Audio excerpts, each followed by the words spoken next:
Hello ladies and gentlemen, today we are going to continue with our series on Maths Paper 2 that was written in November 2007. We are going to discuss section B. So number 7 is reading. In the diagram, H, E, F and G are points on level ground.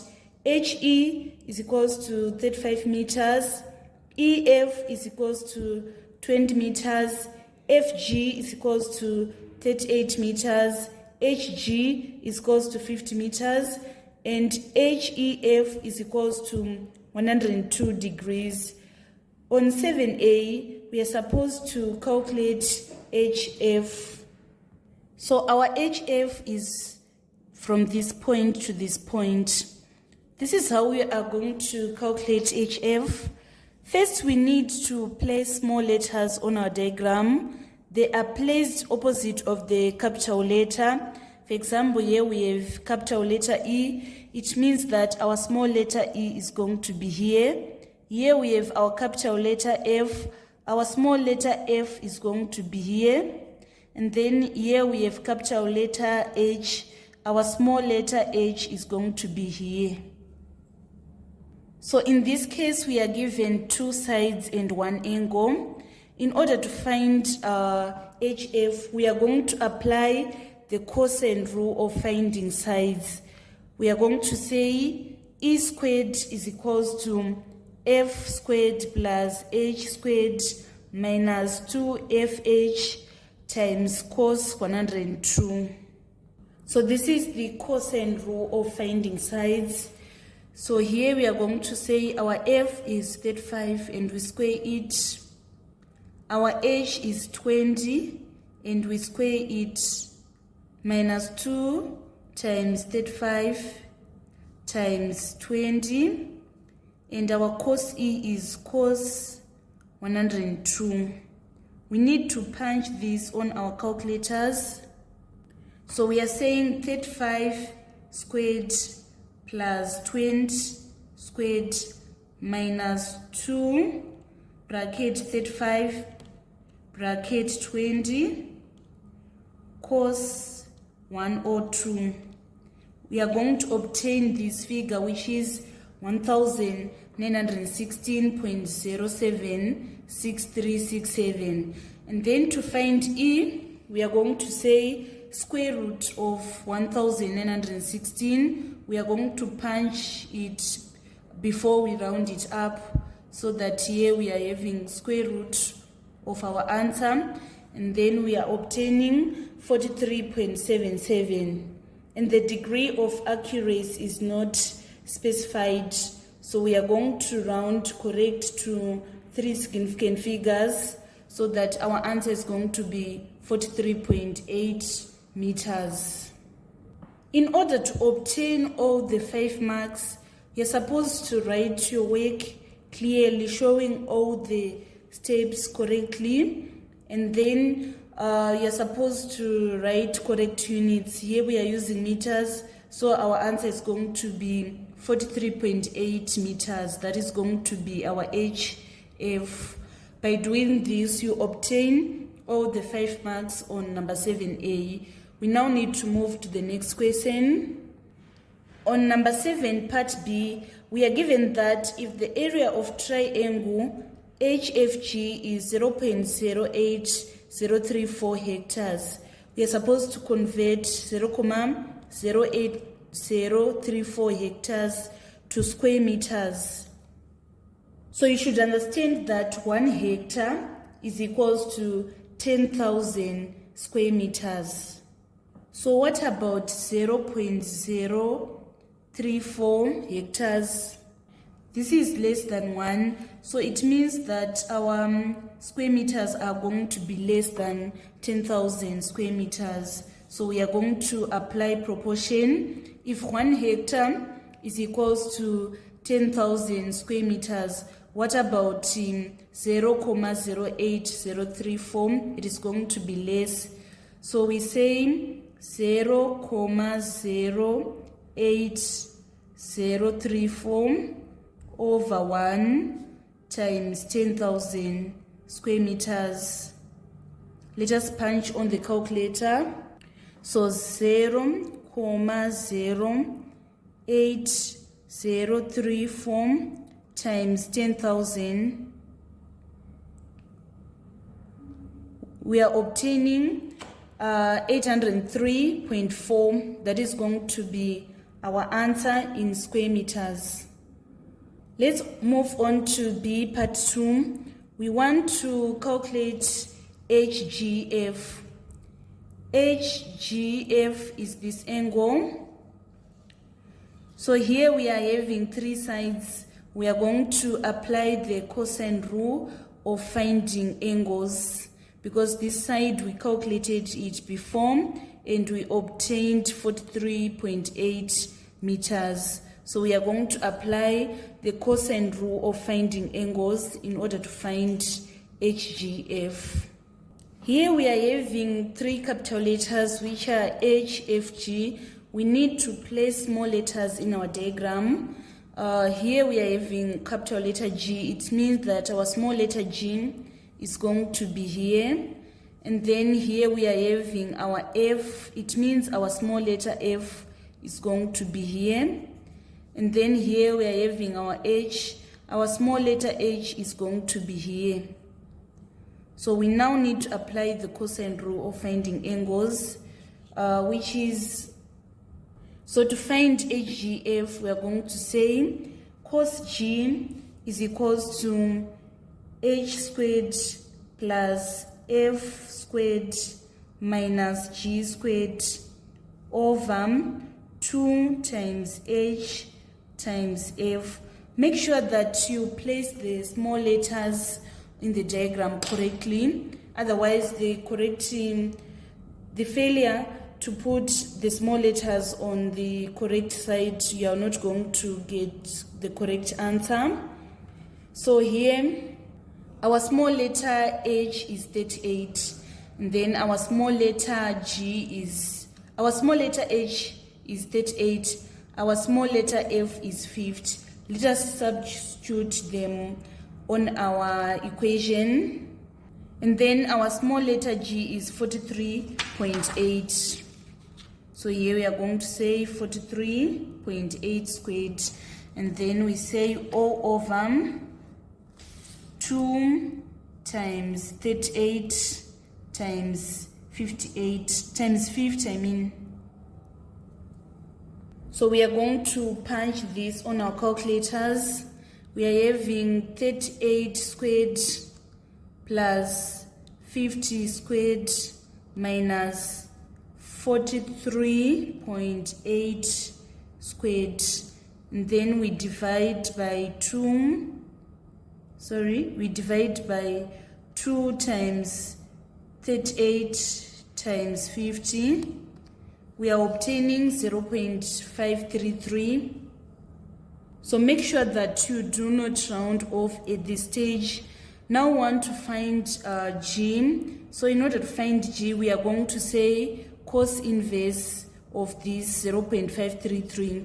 So here we say second function cos, and then we say equals to, we are obtaining 57.78. And then the degree of accuracy is not specified, so we are going to round correct to 1 decimal place, so that our answer is going to be 57.8 degrees. And then part C is reading, at G there is a vertical pole which is 8 meters high, but this is not shown on the diagram. We are supposed to calculate the angle of elevation of the top of the pole from H. So I'm going to draw a vertical line from G, right? And then when you are saying angle of elevation, we need to draw in, to join here. So we are saying that this vertical pole is 8 meters high. And this is our angle of elevation. So want to calculate this angle of elevation. So this is a right-angled triangle. We are going to apply the trig ratios. In order to find this angle, we are going to apply that tan, because here we are given, this is the hype. We are not given the hype, but we are given adjacent and opposite. This is the opposite, and this is the adjacent.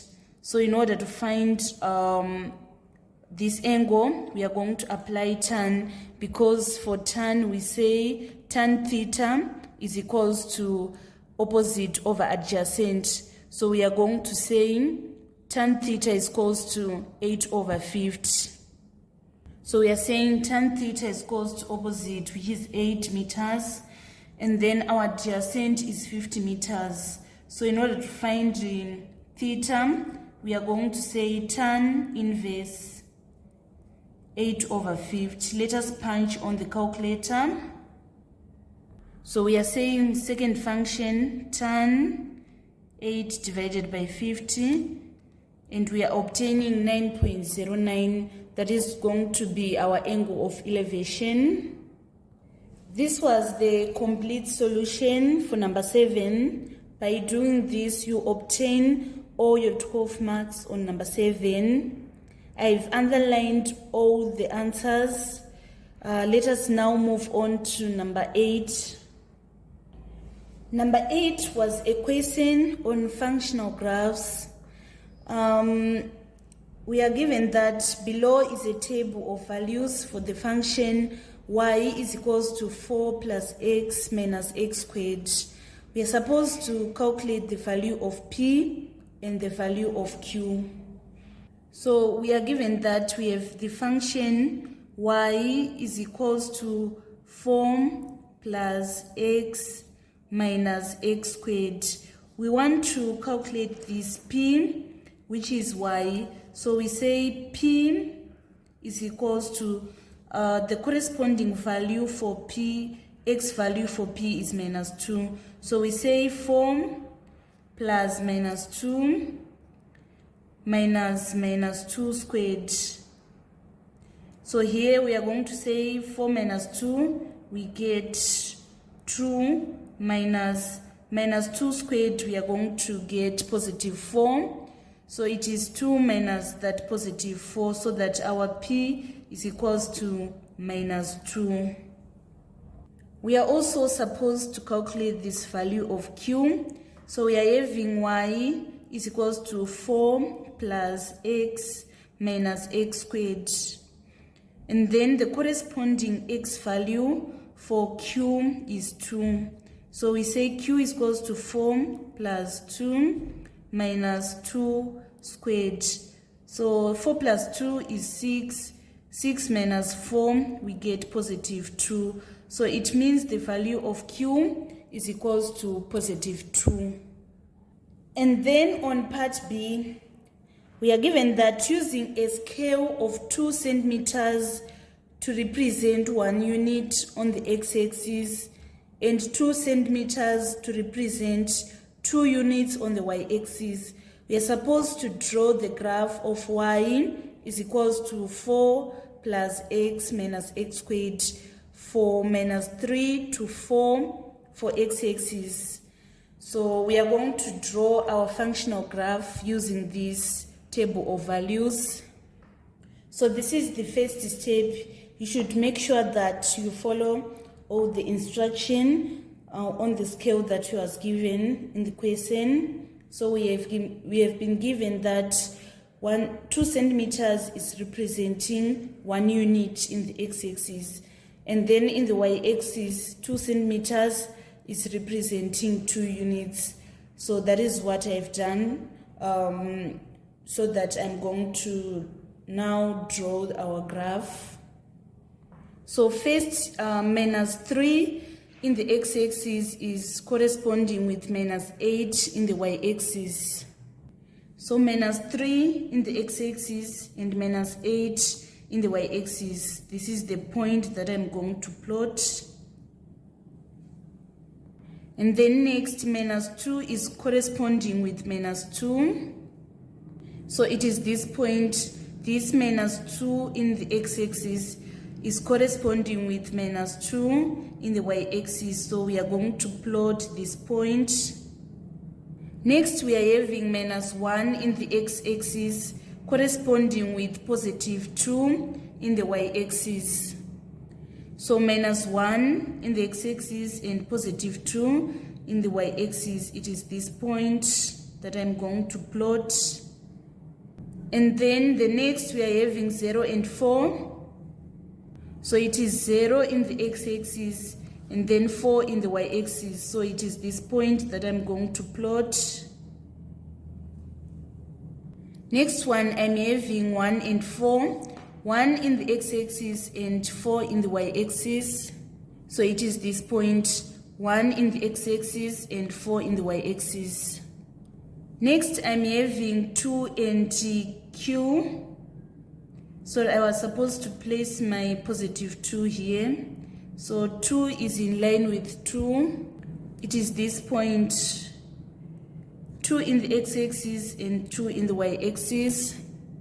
And then 3 is in line with minus 2. That is 3 in the x-axis and minus 2 in the y-axis. It is this point that I'm going to plot. And then finally, we are having 4 and minus 8. 4 in the x-axis and minus 8 in the y-axis. It is this point. So here I'm going to join all these points by a smooth curve. Make sure that you don't use a ruler. You are going to join these points using your free hand. And make sure that you are going to plot a smooth curve. This is the smooth curve that we are going to obtain for our function. After that, we need to label our graph. Please don't leave it unlabeled. By doing this, you obtain all your 4 marks on drawing the graph. Let us move on to the next questions. And then on part C, we are supposed to use the graph to estimate the roots of the equation 4 plus x minus x squared is equals to minus 4. So this is what we are going to do. First, we need to draw the graph of y is equals to minus 4. So this is y equals to minus 4. We are going to draw a line of y is equals to minus 4. And then we label it. This is y is equals to minus 4. And then we need to find the roots of the equation. We need to find the points of intersection of this curve and this y is equals to minus 4. So they are intersecting at this point, and then at this point we need to find the x values at those points. So here we are obtaining our x value is minus 2.5, and then here we are obtaining our x value is 3.3. These two x values are going to be our roots. And then on C part 2, we're supposed to estimate the gradient of the curve when x is equals to minus half by drawing a suitable tangent. So first I'm going to draw the line x is equals to minus half. It is here. So I'm going to draw my x is equals to minus half here. And I'm going to label it. So I'm going to draw a tangent at this point, like this.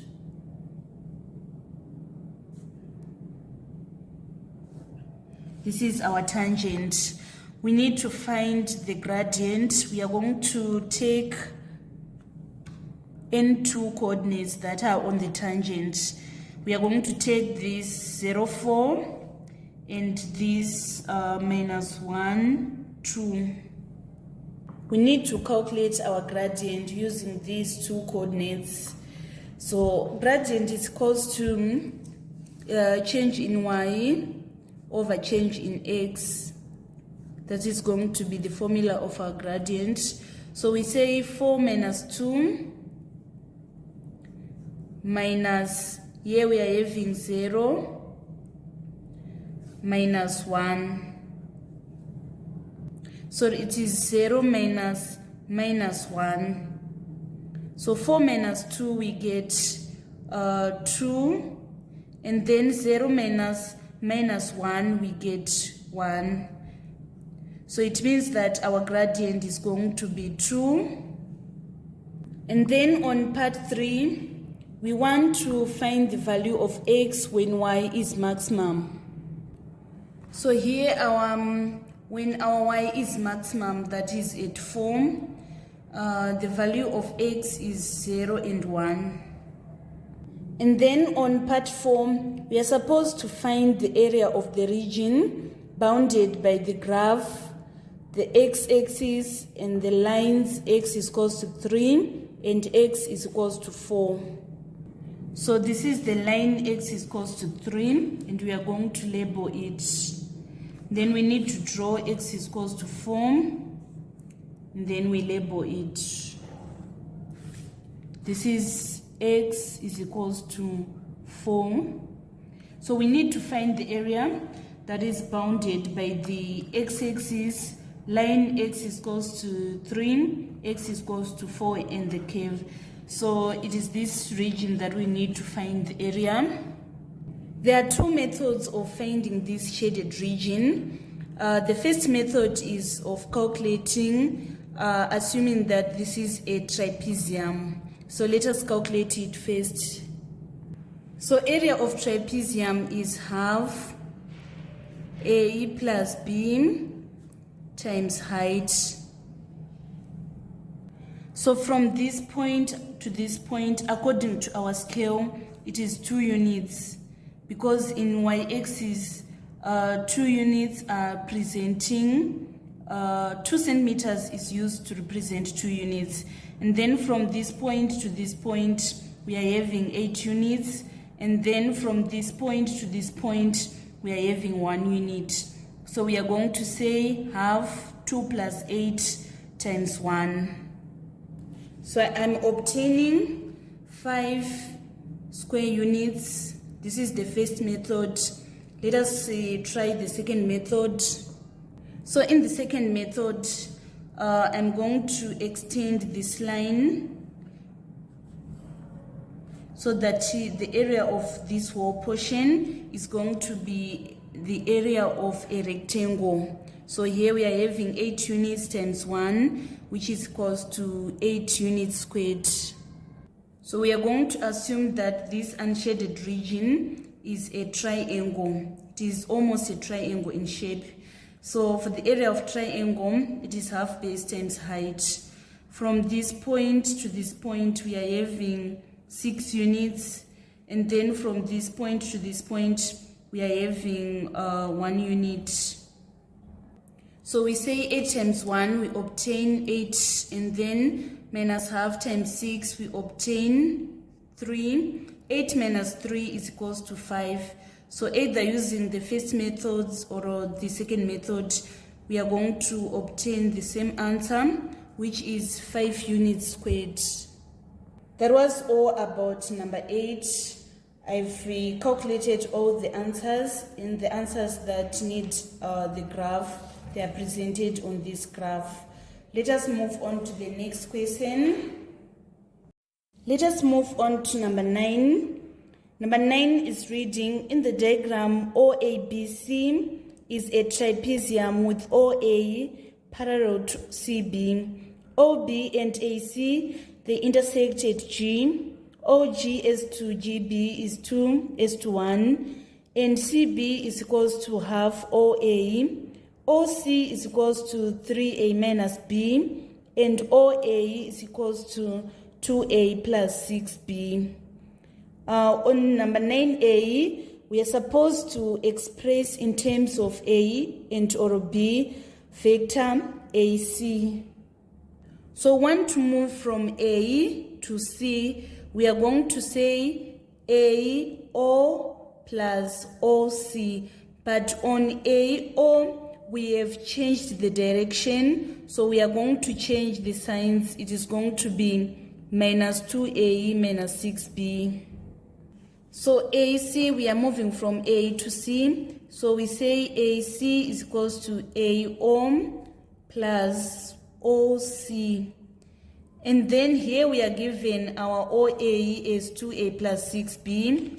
But our AO, we have changed the direction. So it is going to be minus 2A minus 6B plus 3A minus B. And then we add the like terms.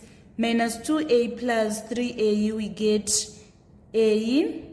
And then minus 6B minus B, we get minus 7B. So our AC is equals to A minus 7B. By doing this, you obtain your 2 marks in A part 1. Let us move on to A part 2. We want to calculate AB. So AB, we want to move from this point to this point. So AB is equals to AC plus CB. Here we are not given, we have obtained our AC as A minus 7B, but we are not given CB. We need to calculate it first. We are given that CB is equals to half OA. What is our OA? Our OA is 2A plus 6B. So it means that our CB is half times 2A plus 6B. Half times 2A, we get A. Half times 6B, we get plus 3B. So here we are going to say our AC, which is A minus 7B, plus our CB, which is equals to A plus 3B. And we add the like terms. If we say A plus A, we get 2A minus 7B plus 3B, we get minus 4B.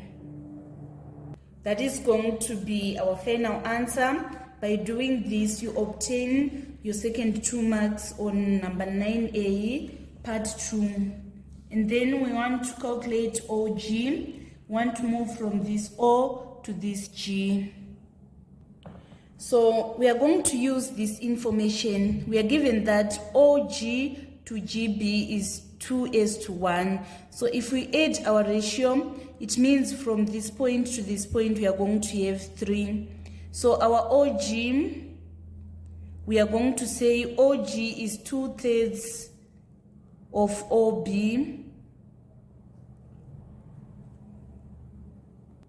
We are not given OB, so first we need to calculate it. We are going to say OB, want to move from this point to this point, so we say OC plus CB. Our OC is 3A minus B, and then our CB is A plus 3B, and then we add the like terms. 3A plus A, we get 4A, minus B plus 3B, we get plus 2B. So we are going to say our OG is 2/3 of OB, which is 2/3 times 4A plus 2B. And then we need to simplify this. If you say 2/3 times 4A, we get 8/3A, and then 2/3 times 2B, we get positive 4/3B. And then on part B, we are given that AG is equals to KAC. We are supposed to express AG in terms of A, B, and scalar K. So we are given that AG is equals to K times AC. And then we once calculated our AC and obtained A minus 7B. So we are going to say K times A, we get KA minus 7BK. That is going to be our EG in terms of A, B, and K. And then on part 2, we are supposed to show that OG is equals to 2 plus K bracket A plus bracket 6 minus 7k times b. So first we need to calculate OG. So to calculate OG, we are going to say OA plus AG, and then we are going to use this AG, which we have calculated in B part 1. So we say OG is equals to OA plus AG. Our OA is 2A plus 6B. And then our AG, we are going to use this KA minus 7BK. Our question is requiring to show that OG is equals to 2 plus KA minus 6 plus 6 minus 7K times B. So here we are going to group our terms so that this KA is going to be on the second position. We say 2A plus KA plus 6b minus 7bk, and then we need to factorize for this first group. The highest common factor is a, we factor it out, and then we say 2a divided by a, we get 2, and then ka divided by a, we get positive k.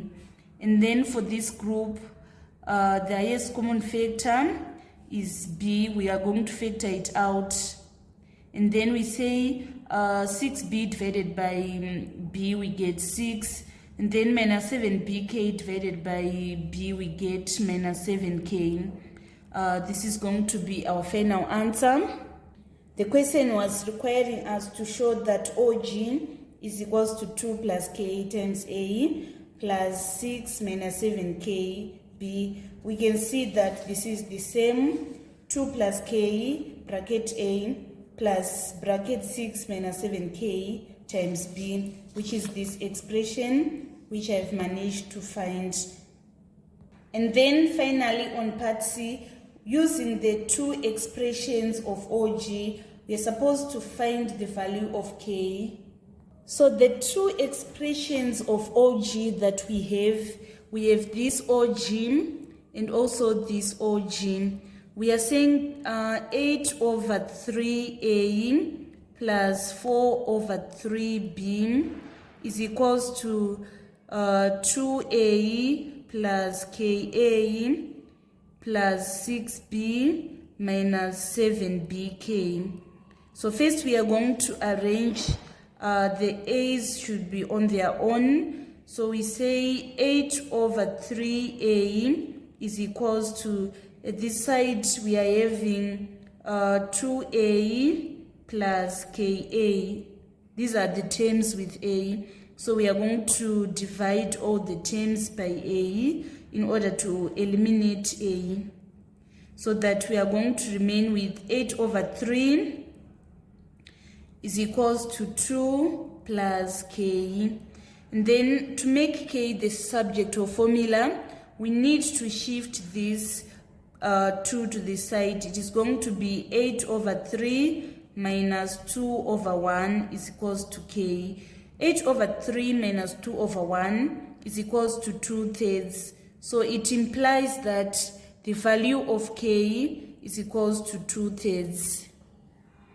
This was the complete solution on number 9, which was a question on vectors. I have underlined all the answers. By obtaining all these answers correctly, you obtain all the marks on number 9. Let us move on to number 10. Number 10 was a question on transformation. We are not required to redraw the graph. You are supposed to use the graph above to answer the questions which follow. So on part 1, triangle A is mapped onto triangle B by a translation. We are supposed to write down the column vector for this translation. So in order to calculate the translation vector, we say translation vector is equals to image minus object. If we are saying the image, we mean the transformed one, and then the object is the original. So here, this is our original, and this is our transformed. We are going to take n coordinates of points that corresponds.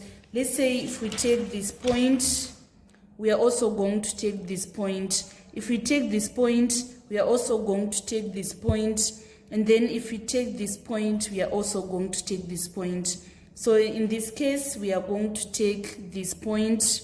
So the coordinate of our image here, the x coordinate is 4, and then the y coordinate is -2. And then on our object for this corresponding point, the x coordinate is 2, and then the y coordinate is 6. So we are going to say 4 minus 2 minus 2 minus 6. We are going to obtain 4 minus 2 is positive 2, and then minus 2 minus 6 we get -8. This is going to be our translation vector. It means that the object have moved 2 steps in the x direction, and it have moved 8 steps downwards in the y direction. And then on part 2, we are supposed to describe fully the single transformation which maps triangle A onto triangle C.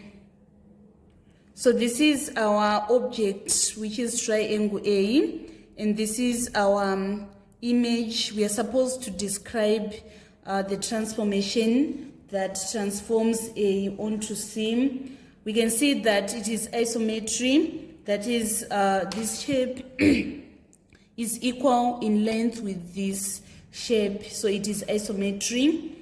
So it can be reflection, it can be translation, but it is rotation.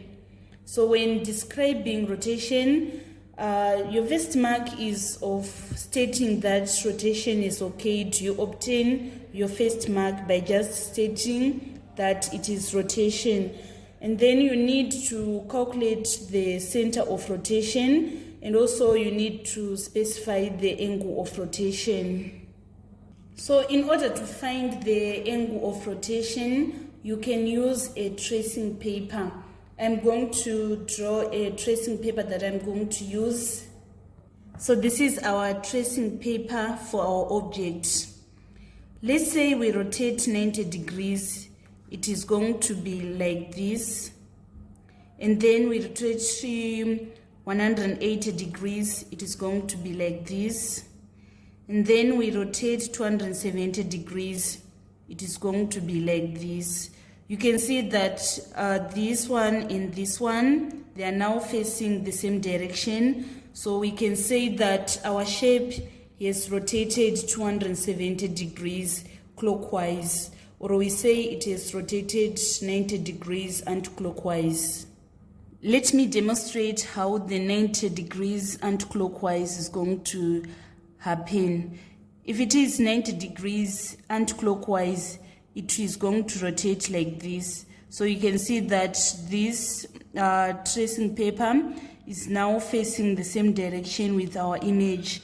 So either we explain that the angle of rotation is 90 degrees anti-clockwise, or we write 270 degrees clockwise.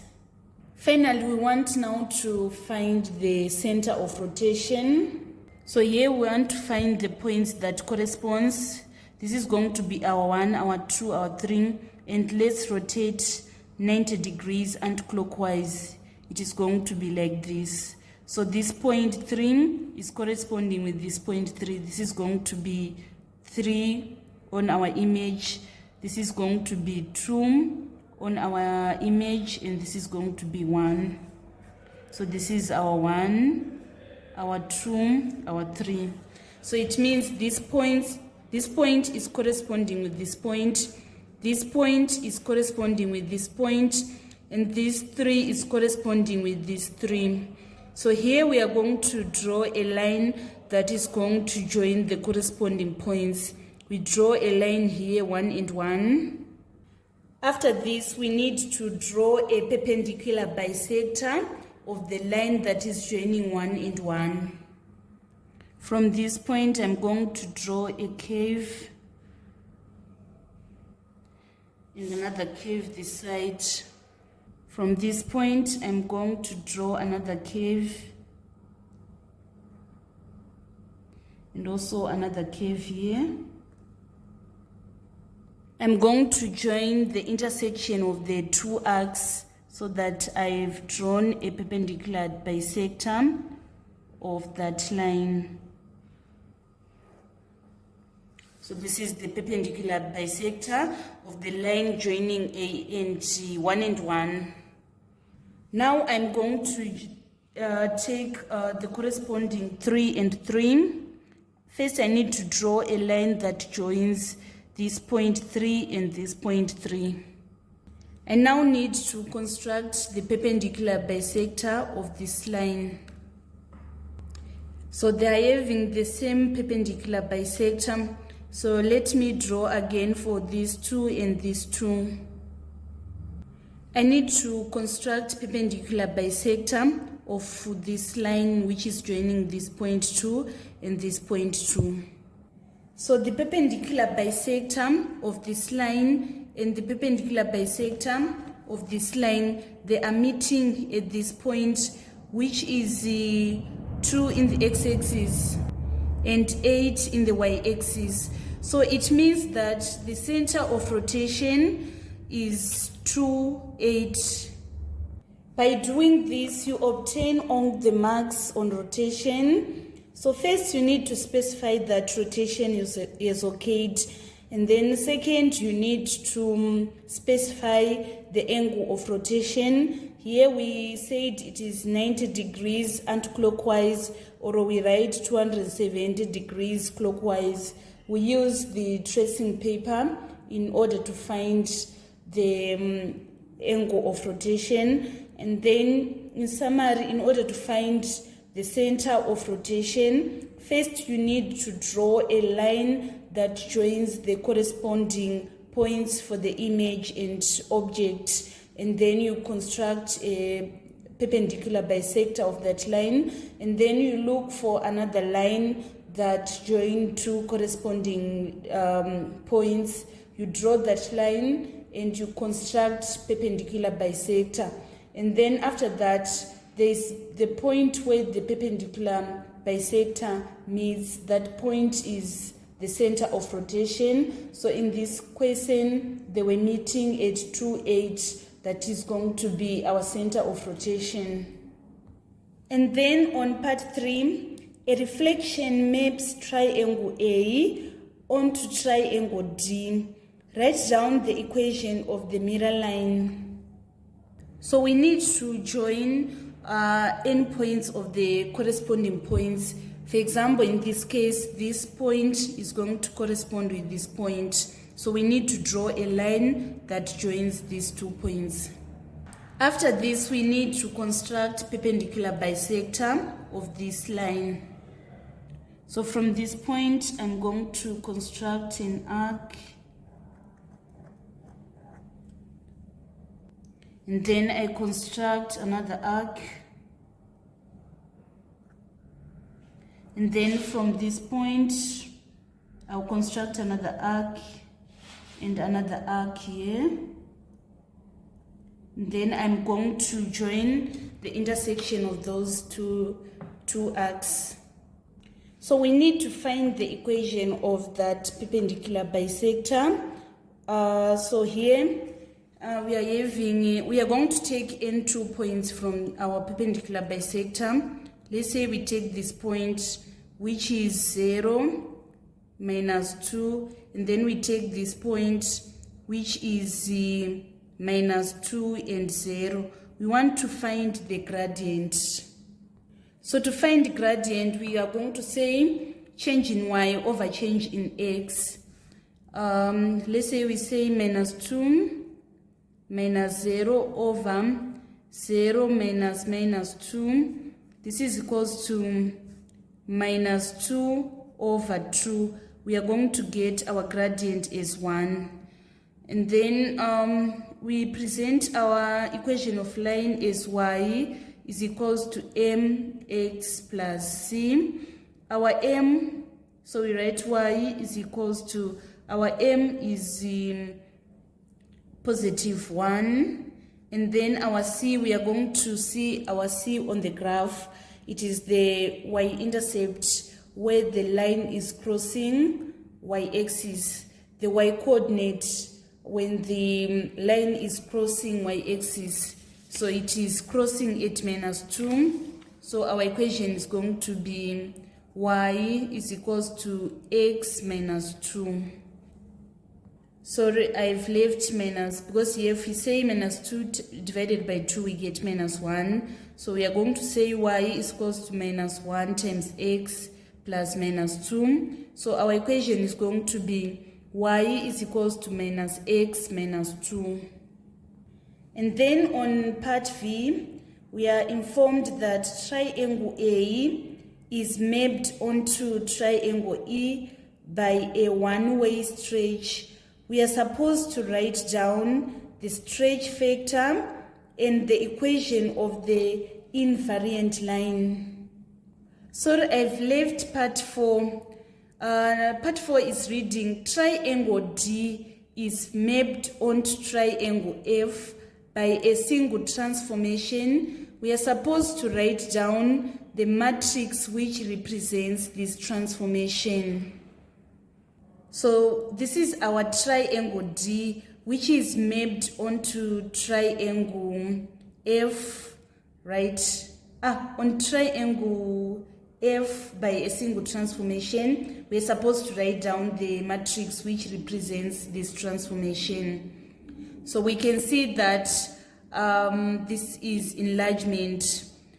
In fact, the reduction has occurred. This shape has been reduced. This shape has been reduced to F. But in this case, we can see that they are no longer facing the same direction. So a negative scale factor has occurred. We need to find that negative scale factor. So when doing the enlargement, you should note that if image is less than object, for example, in this case, it is the reduction, and here the scale factor is going to be negative because the image and object have changed their direction. So we need to look for that scale factor.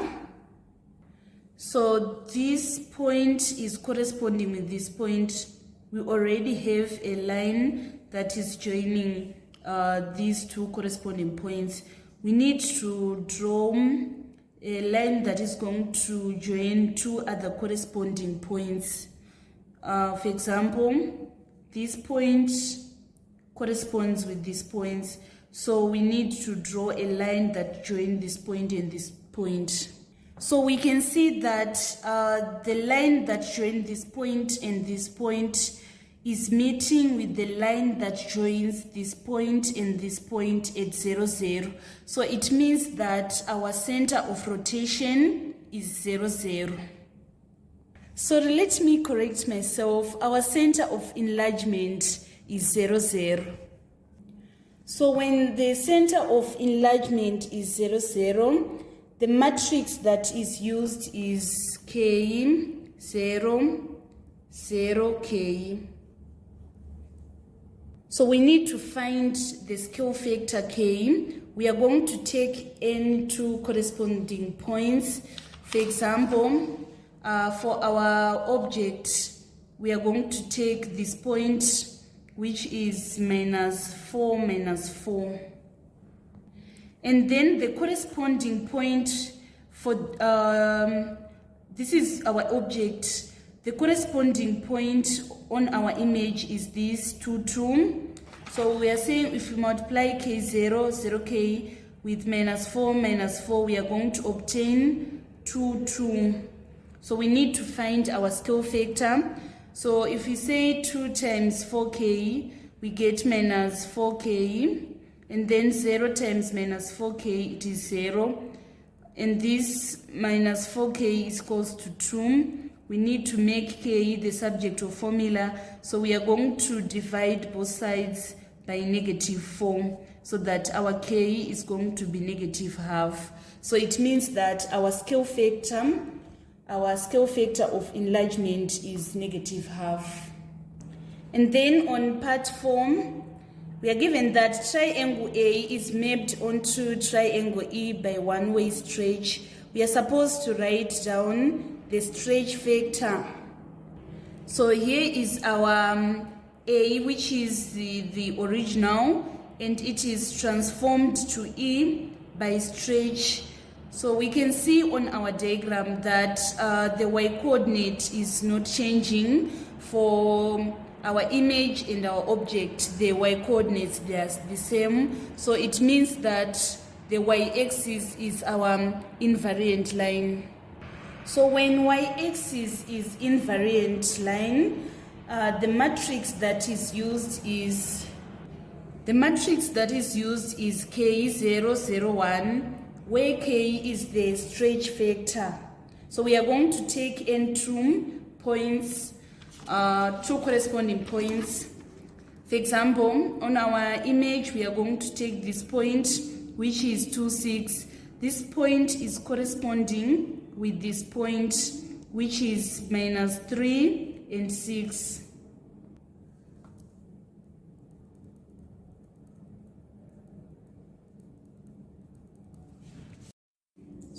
So let's move on to part B.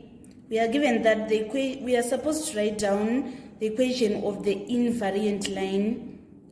We are given that our invariant line is the y-axis. So we are going to write x is equals to 0 as the equation of the invariant line. And then on part B, a transformation represented by 3 - 1, 1, 0 maps point R onto point 02. We are supposed to write down the coordinates of R. So we are going to multiply this matrix and this matrix. We say 3 times x is 3x plus 1 times y. We get y. This is equals to 0. And then -1 times x, we get -x. 0 times y, we get 0. This is equals to 2. So we are having our -x is equals to 2. We need to make x the subject of formula. We are going to divide both sides by -1, so that our x is going to be -2. And then we are having -1 times x. We say -1x, and then 0 times y, we get 0y. So I'm repeating what I've done. Let me substitute this value of x into this equation. So we have 3 times, we substitute this -2, and we say plus y is equals to 0. And then we say 3 times -2, we get -6 is equals to plus y is equals to 0. So we need to shift -6 to this side so that our y is going to be +6. Therefore, this coordinate is going to be, our x is -2, and then our y is equals to 6. This is going to be our coordinate. This was the complete solution on number 10. I've underlined all the answers. We now need to move on to number 11. Let us move on to number 11A. It is reading, study the patterns below and use the patterns to write down the value of t. So we need to find this value of t. So the pattern here is, if you say 0 plus 0, we get 0. 0 plus 1, we get 1. 1 plus 2, we get 3. So here we are going to say 3 plus 3 in order to get the value of t as 6. Next, we want to calculate the value of u. So let us find the pattern here. If we say 1 plus 1, we obtain 2. And then 2 plus 2, we get 4. And then if we say 4 plus 3, we get 7. 7 plus 4, we get 11. So to get u, we are going to say 11 plus 5, which is equals to 16. So it means that the value of u is equals to 16. Let's move on to part 3. In part 3, we want to calculate v. So we need to write the 6th column to 10th column. So we obtained our 4th column is 6. So we said 6 plus 4 to get 10. We are going to continue with our pattern till we reach v. So we say 10 plus 5, we are going to get 15. And then we say 15 plus 6, we get 21. 21 plus 7, we get 28. 28 plus 8, we get 36. And then 36 plus 9, we get 45. So it means that our v is equals to 45. And then on part 4, we want to write down an expression for z in terms of x and y. So we should see the pattern that is linking the 3 columns. If we say 4 plus 6, we get 10, and then 10 plus 1, we get 11. And then here, if we say 5 plus 10 is 15, and then 15 plus 1, we get 16. Here we are going to say 3 plus 3, we get 6 plus 1, 7. So the formula that is linking these 3 columns is x plus y plus 1 is equals to z. That was all about number patterns in November 2007. Let us move on to part B. Part B is reading, Mrs. Chido, a trader, imported a television set from South Africa for 1,600 rands. If the exchange rate was 800 Zim dollar to represent 1 rand, convert 1,600 rands to dollars. So our exchange rate is $800 is equivalent to 1 rand. What about 1,600 rands? It is going to be more Zim dollar. So we say 1,600 over 1 times 800 to get the amount in Zim dollar. So here we are going to say 1,600 times 800. We are obtaining 1,280,000 Zim dollar. And then on part 2, Mrs. Chido paid 65% of the value of the TV set as import duty. Calculate the import duty in Zim dollar. So we are going to say 65% of 1,280,000. Let us punch on the calculator. It is 0.65 times 1,280,000. We are obtaining 832,000. This is amount that was paid as import duty. And then on part 3, the TV set was then sold for 4,600,000. If this amount included 15% value added tax, calculate in Zim dollar, A, the VAT paid. So in order to get the VAT that was paid, we are going to say 15% of 4,600,000. Let us punch on the calculator. So it is 0.15 times 4 million. Sorry, let me repeat again. It is 0.15 times 4,600,000. We are obtaining 690,000. So it means 690,000 was paid as VAT. And then on part B, we are supposed to calculate the profit that was made by Mrs. Chido. So in order to get the profit, we are going to say the selling price minus buying price and other expenses that were involved. So we are going to say the selling price, which is 4,600,000, minus our buying price is 1,280,000. We are also going to deduct this value-added tax that was incurred, and also we are going to deduct the VAT that was paid, which is 690,000. So this is going to be the net profit of Mrs. Chido. Let us punch on the calculator. So it is 4,600,000 minus 1,280,000 plus 832,000 plus 690,000. So we are obtaining a profit of 1,798,000.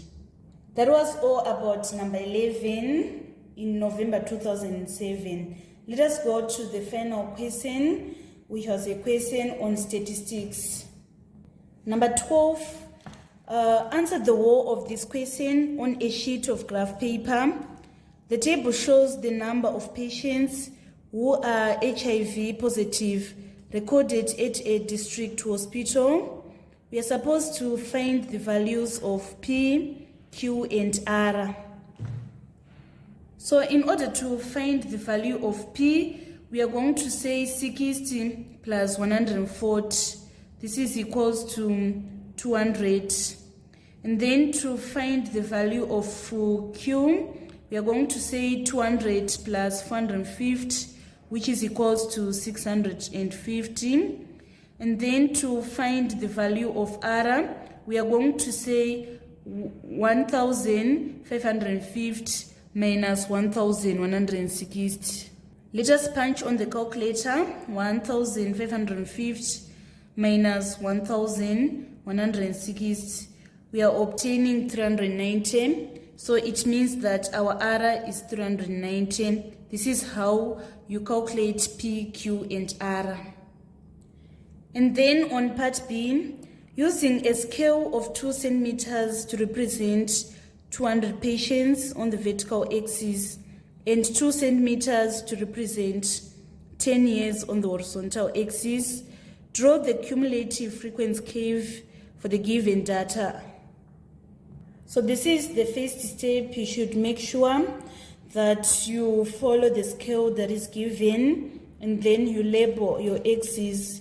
Here I've labeled my x-axis as the age in years, and then the vertical axis is the cumulative frequency of the number of patients. So from 0 to 10, I'm going to put a cumulative frequency of 60. So we are saying 10 is in line with 60. I'm going to plot my point here. And then 20 is in line with 200. 20 and 200 is this point. 30 is in line with 650. So 13 and 650 is this point. And then 40 is in line with 1,160. So 40 and 1,160 is this point that I've plotted here. And then 40 to 50 is in line with 1,550. So 50 and 1,550, it is this point that I'm going to plot. Next, we are having 60 in line with 1,700.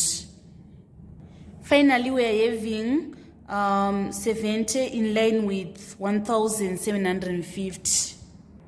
So 70 and 1,750 is this point. I'm going to draw a smooth curve that is going to join all the points in our cumulative frequency curve. So this is our cumulative frequency curve. We are going to answer the following questions using the graph that we have drawn here. On part C, we are supposed to use the graph to estimate the median age. So our total is 1,750. We need to calculate the half of 1,750. The half is 875.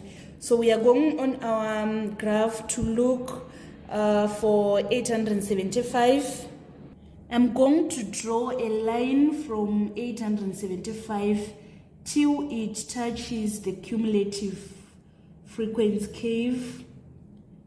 So 875 is in between here.